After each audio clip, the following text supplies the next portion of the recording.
Assalamualaikum warahmatullahi wabarakatuh. Oke, kembali lagi di sini. Nama saya Egi Mariadi, NIM 362110016, Prodi Teknik Sipil, dosen Bapak Purnama Syahrial Fradini, STMT. Baik, di sini saya akan memberikan sedikit materi tentang teknologi bahan konstruksi. Baik, langsung saja. Pengertian teknologi bahan konstruksi. Bahan bangunan adalah setiap bahan yang digunakan untuk tujuan konstruksi. Banyak bahan alami seperti tanah liat, pasir, kayu, dan batu, bahkan ranting dan daun telah digunakan untuk membangun bangunan. Selain dari bahan alami, produk buatan banyak digunakan dan beberapa lagi kurang sintetik.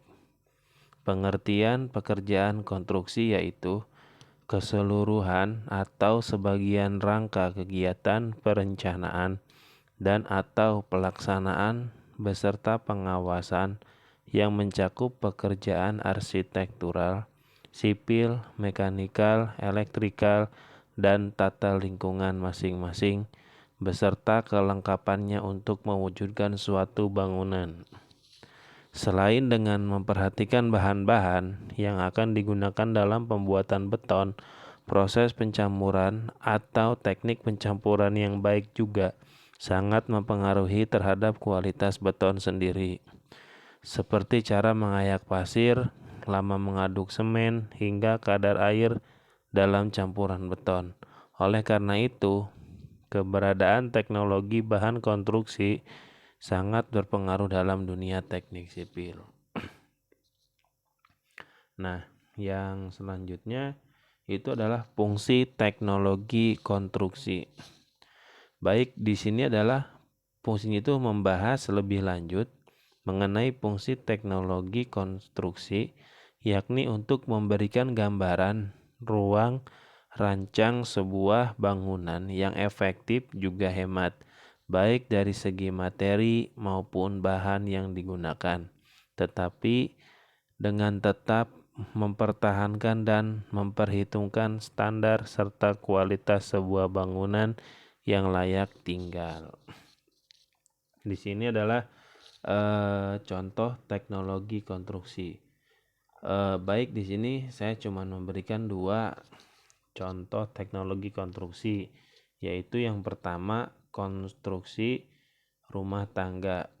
Ini adalah jenis konstruksi yang paling disukai dan materialnya juga lebih mudah ditemukan. Adapun teknologi yang digunakan biasanya berskala tak terlalu besar seperti martil, palu, sikat adukan, pahat batu, roskam, teodolit, dan alat-alat lainnya.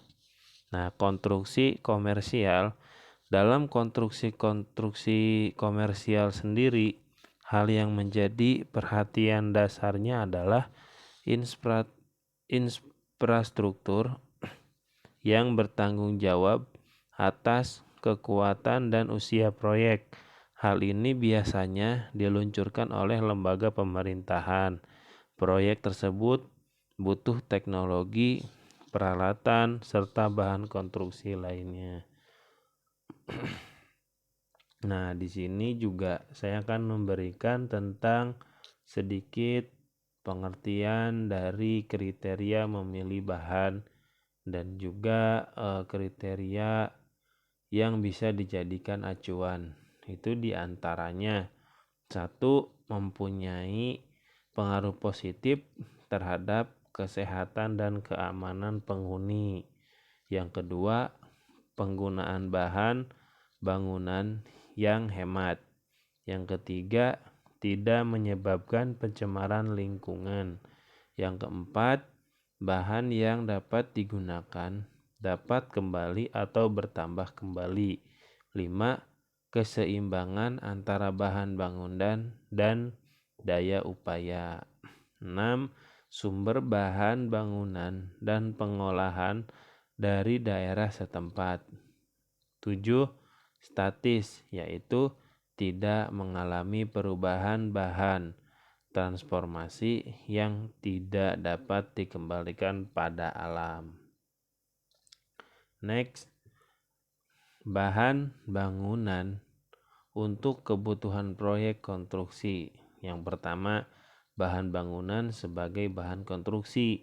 Bahan bangunan dalam sebuah konstruksi merupakan bagian dari struktur fisik bangunan, diantaranya semen, pasir, kerikil, batu bata, kapur gamping, besi tulangan, baja, dan lainnya. Nah, di sini saya memberikan paparan sedikit gambar di mana ada genting, ada batu, ada pasir, semen, dan juga lainnya. Masih banyak bahan-bahan yang kita gunakan dalam proyek konstruksi. Yang kedua, bahan bangunan untuk finishing. Nah, artinya ini adalah merupakan material yang digunakan untuk memberikan suatu sentuhan akhir atau finishing dalam suatu bangunan yang diaplikasikan pada semua elemen bangunan. Jika pekerjaan finishing sudah selesai, maka tampilan fisik suatu bangunan akan terlihat lebih menarik dan indah. Sedangkan jenis bahan bangunan menurut pembuatannya sebagai bahan finishing yaitu sebagai berikut. Ya. A, yaitu alami, merupakan bahan bangunan yang berasal dari alam dan dapat langsung digunakan sebagai bahan bangunan finishing bangunan. Bahan bangunan ini terkadang sudah dipotong dalam ukuran standar untuk memudahkan pengaplikasiannya. Misalnya seperti batu sirap, batu tempel, batu candi, bambu, parkit, dan lain-lainnya. B, yaitu proses.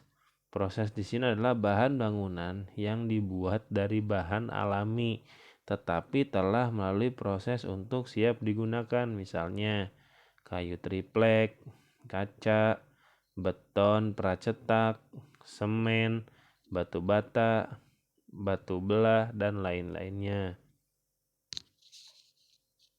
Yang ke C, bahan bangunan sintetis merupakan bahan bangunan yang terbuat dari bahan-bahan sintetis atau kimia yang tidak ada di dalam kemudian diolah untuk dapat diaplikasikan menjadi bahan bangunan. Misalnya seperti fiber plastik, terus aluminium komposit panel atau ACP, pipa, fasad bangunan, GRC board, kalsi board, bata ringan, ubin, dan lain-lainnya. Nah, yang ketiga itu adalah bahan bangunan untuk proses penunjang, di mana bahan penunjang biasanya digunakan sebagai penunjang dalam proses konstruksi dan bukan merupakan bagian fisik dari bangunan setelah bangunan tersebut selesai. Artinya, setelah bangunan berhasil dibangun, maka bahan penunjang tersebut tidak dipakai, misalnya perancah, scaffolding, dan backcasting.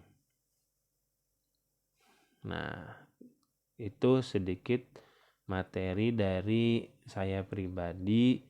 Mungkin jika ada kekurangan mohon dimaafkan. Baik, di sini saya akan memberikan kesimpulan.